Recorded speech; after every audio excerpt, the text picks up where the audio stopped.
Dark fantasy.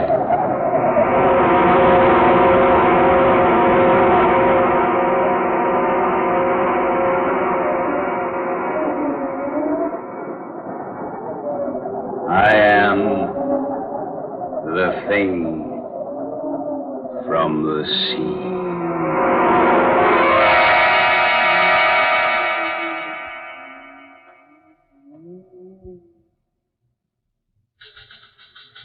Sorry, Mr. Hedges. This is all we can dig up on that story about the missing Hollywood people. Well, we can't wait any longer. We got to go to press. Let's see what you got.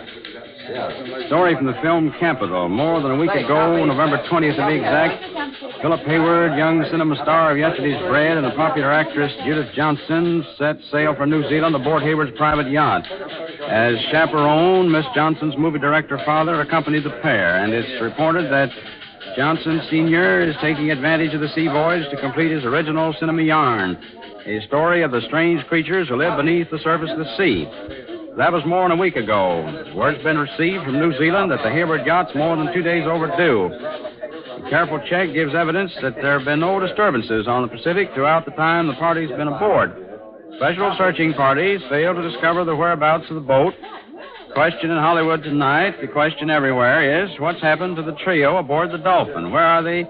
Have they become victims of the fantastic creatures created in the imagination of the author-director aboard the yacht? That is this week's Unsolved Mystery. Will it ever be? Oh, that's all right. Boy. Right. Get this down to makeup. Let's get rolling. Right away.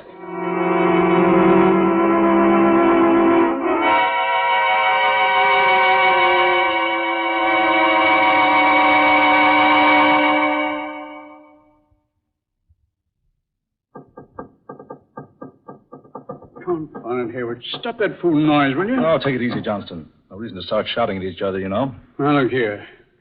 We've been becalmed for 2 days and a night now. We haven't moved a knot one way or the other. Well, I assure you there's nothing wrong with the motors. I've been over them myself. For some fantastic reason, they just refuse to start again. Why? Why won't they start? I don't know. Why did they stop in the first place? Oh, it's weird. It's like some strange spirit has descended upon the boat. Oh, nonsense. Is it nonsense? There are many terrifying legends about sea spirits, fantastic adventures that have happened to sailors at sea. Oh, just a lot of myths. Who knows what strange creatures lurk beneath the sea's surface? Who can tell what might come up out of the depths at any moment? Oh, stop it. You're talking like a superstitious old fool. You made too many goofy movies. Just because you won an Academy Award is no sign I'm going to swallow the tripe you dish out in those 8 real clam bakes of yours. No. Judy. You can't. Hey, what's the matter with you? You can't. No. I won't let you. Daughter, hey, wake up. No, you can't do it. No. No, I say. No. No. Judy, darling. What in the name of heaven? Judy, are you all right? Oh. I was asleep, dreaming. Oh, it was horrible. I'd say it was a nightmare. I dreamed I was talking to a young girl. Yet, she didn't seem like a girl at all. She looked more like a mermaid. A what? She was like a nymph from the sea. I thought she stood looking at me. She told me she'd been dead for centuries, and yet not really dead. I couldn't understand what she meant. She said something about her body being dead, but her mind being free to wander about the world. Fantastic. Oh, Dad, it was ghastly. She kept trying to convince me that I should let her mind enter my body. Well, what did she say she wanted to do? She said the entire civilization of the Earth depended upon the task she had to perform.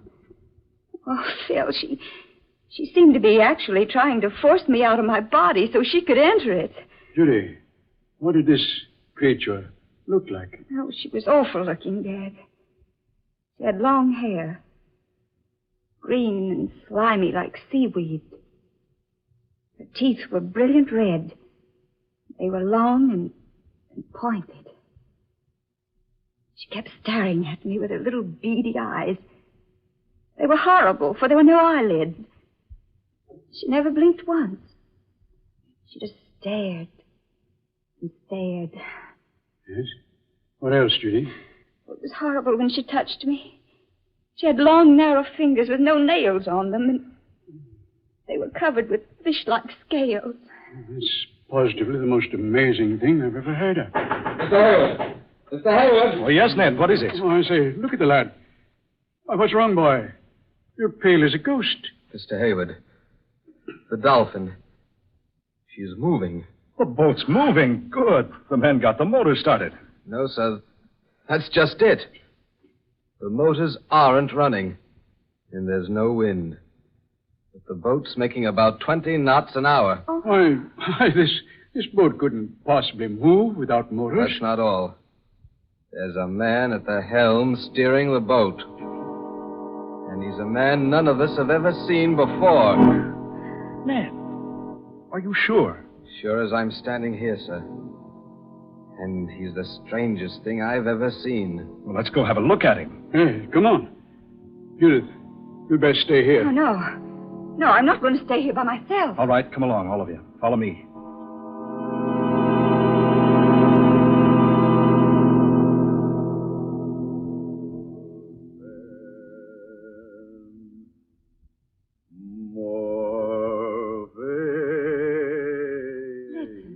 It's him.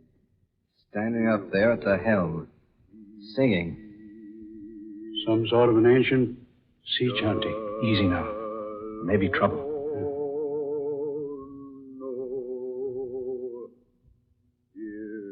There he is, sir. You see, Mr. Hayward? Oh. Yeah. I say, Hayward, that's no man. It's some sort of a sea monster. Look at his hands, Mr. Hayward. The lad's right. Long, narrow fingers with webs between them. And no fingernails. Dad. Bill. They're like the hands of the girl in the dream. Where's he taking us? Yes. I wonder. Behind us, sir. Oh, good Lord. A huge wall of water rising out of the sea. Get down those steps, everybody. Get down, everybody. Down the steps. Here, into the cabin. Hurry!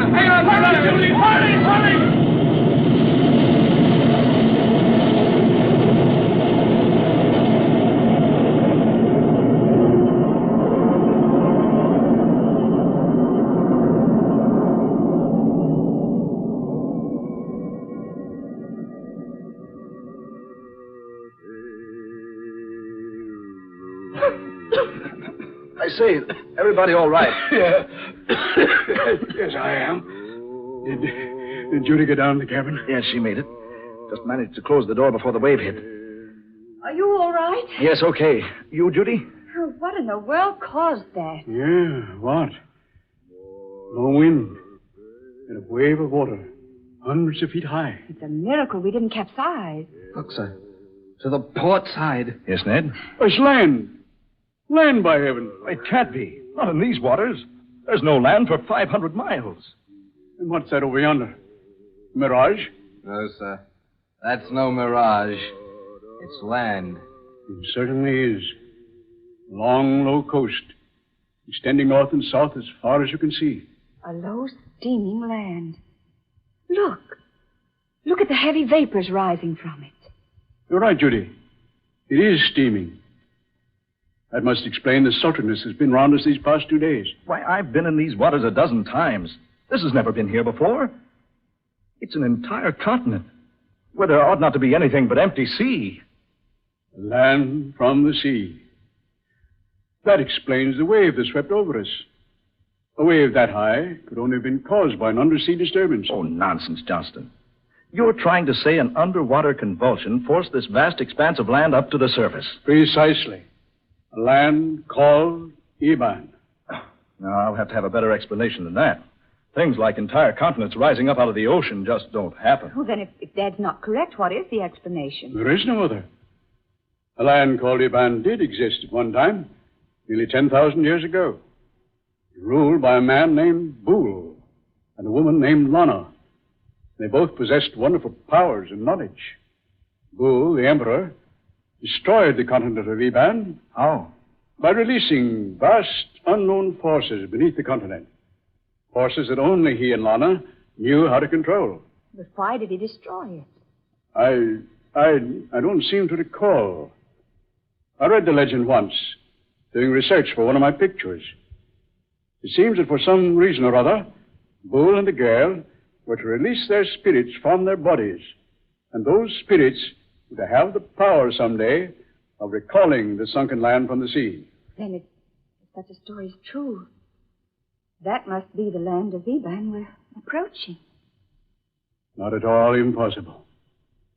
And if it is true, couldn't that monstrous chanting thing at the helm be Bull himself, Oh, Dad. taking us with him back to his long-lost kingdom?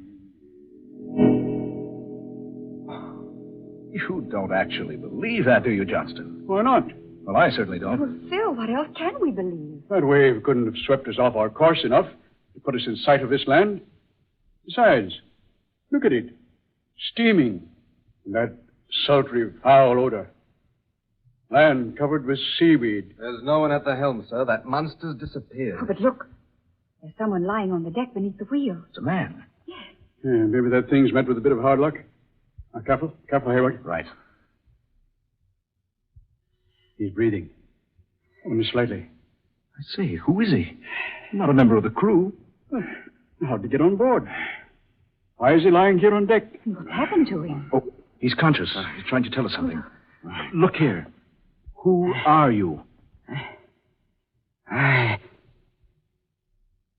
Stowaway. Hid in supply room. Went to sleep. I don't remember anything.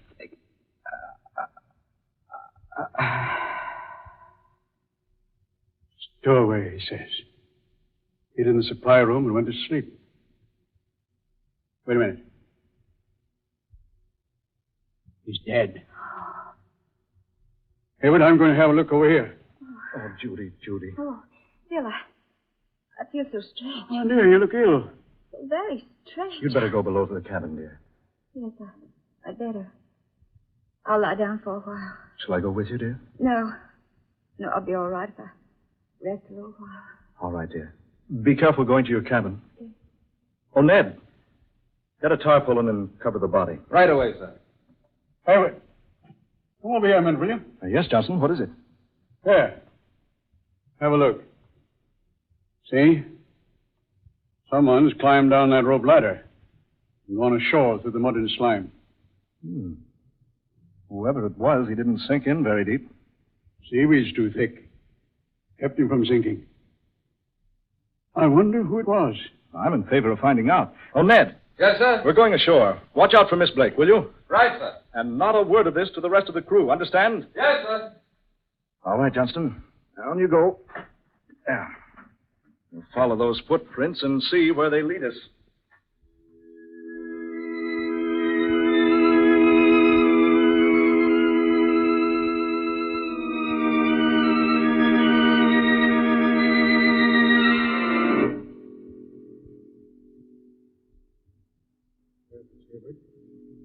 It's the most evil-smelling place I was ever in.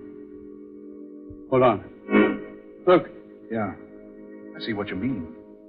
A city up ahead there. the city from the depths of the sea. I say, Johnston, isn't that Captain Webb going into that low-domed building over there? Eh? Oh, yes. Yes, it is. So that's our man. Ahoy, Captain! Captain Webb! Wait a minute, Captain. Hold up a bit. Hayward. He's turned around. That snarl on his face. He's got a gun in his hand. Hayward. It isn't Webb. It's that thing. What in the name of heaven is... Stand back, the two of you.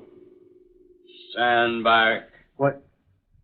You're not Captain Webb. I am Bull, Emperor of Eban, and I've returned to claim again my ancient kingdom. If you come one step nearer, I shall be compelled to slay you. You dare not, Boole. Lana! Judy! You seem surprised, Boole. Did you think I would forget? Lana. Judy, darling, what does this mean? Why do you speak so strangely? And why does this thing call you Lana? I am Lana, Philip Hayward. I have borrowed for a while the body of your beloved Judy. What? My mind, my spirit has entered her body. You see me as Judith Johnston, but now I am Lana, Empress of the Kingdom of Eban. I have returned to rule Eban. And I have returned to prevent it. You cannot prevent it, Lana. Look here. This quarrel is none of my affair. I demand that you release whatever power you have over my fiancée. I have borrowed her body only for a little while, Philip Hayward. Just as Boole has borrowed the body of the captain of your craft. Yeah. The body I first borrowed was a weak one, a sick stowaway. The captain's is a sturdy body. Now it is mine. But you must return it to him, Boole. It is the law. You must return his body unharmed, just as I must return the body of Judith Johnston. It shall be so. I am about to enter the temple now to regain my Ebonite body. You cannot open the burial chamber unless I accompany you. I realize that full well. I enter the temple now. I shall await you, Lana, beside the sepulchre. Look here, Lana. Oh, whoever you are, this is some horrible nightmare. Philip Hayward, we must act quickly. I will try to explain. When Boole destroyed Eban 10,000 years ago, we sealed our Ebonite bodies in a vacuum chamber inside this temple. And our spirits left our bodies to roam the universe until Eban should be restored. Now Boole intends to re-enter his body and build a new Eban. Once he does reclaim his ancient body, all is lost. For no one save me can destroy him. And if I slay him, I too must die. But what can you do? I have a plan. Come with me into the temple where Boole awaits.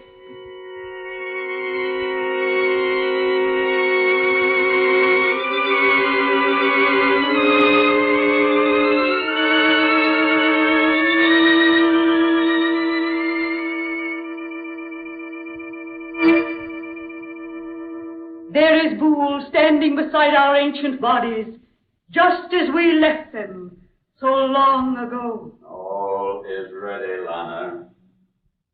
We will break the vacuum, permit our spirits to enter our sleeping bodies.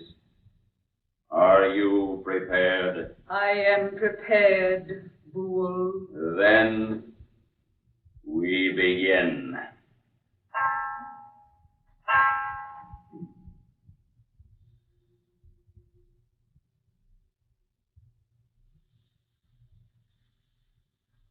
Howard, look. Those bodies in the glass vacuum. They're beginning to move. Yes. Slowly. Slowly. Look at them.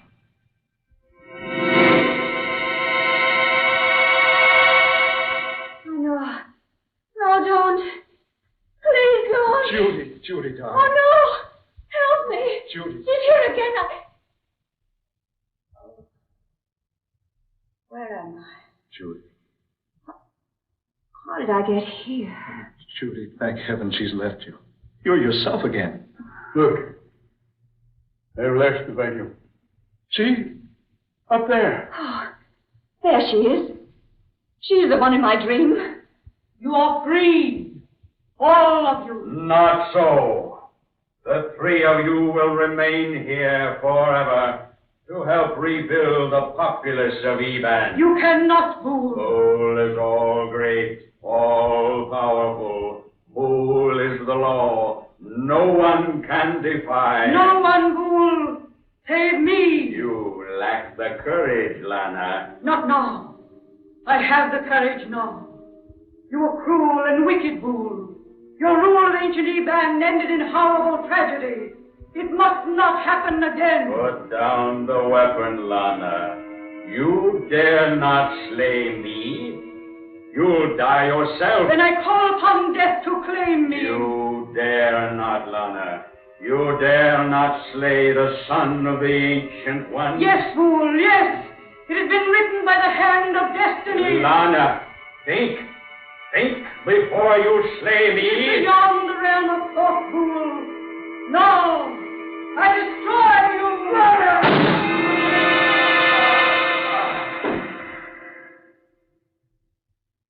She did it. She did it. That is the end. All is finished now.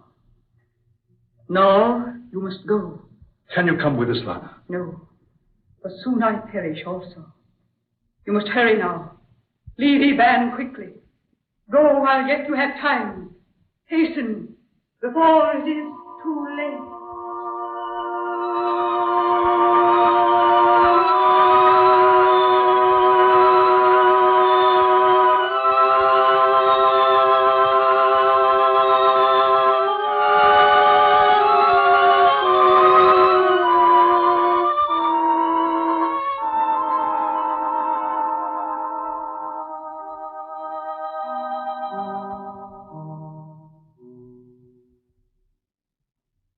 Well, Judy, darling, we're underway. Full speed ahead. No trouble starting the motors, dear? None at all. Your father and Ned are down with the crew. The men don't even suspect what has happened to us. Well, just as well. They'd never believe it. Well, take a last look, Judy. You'll soon be out of sight of the land. Yes. Oh, I'm so glad it's all over, Phil. But poor Lana. She gave her life to save ours, Phil. Yes, darling. She did. What's that? Look. Flames from the mainland, like a volcano. Phil, the land's sinking. It's Lana. Judy. She's released the forces. She's destroyed ancient Eban once again.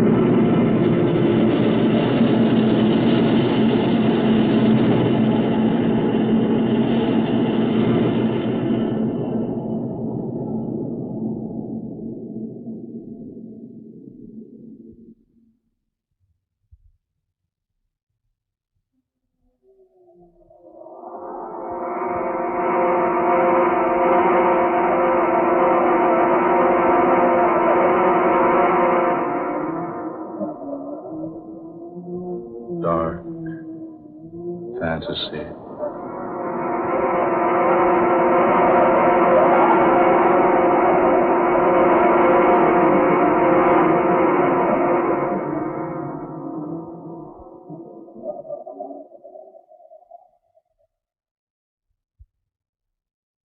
The Thing from the Sea, an original tale of dark fantasy by Scott Bishop. Eleanor Naylor Corrin was Judith Johnston. Ben Morris played Philip Hayward. Fred Wayne was heard as Johnston. Eugene Francis played Ned. Georgiana Cook was Lana.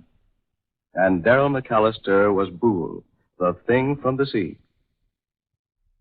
Next Friday night at the same time, the National Broadcasting Company will bring you another weird adventure thriller, The Demon Tree, another tale of dark fantasy, created by Scott Bishop and based upon the ancient legend of the strangling oak of Nano Woods in England. So listen for The Demon Tree next Friday night. Dark fantasy originates in the studios of station WKY, Oklahoma City. Keith Fainton speaking. This is the National Broadcasting Company.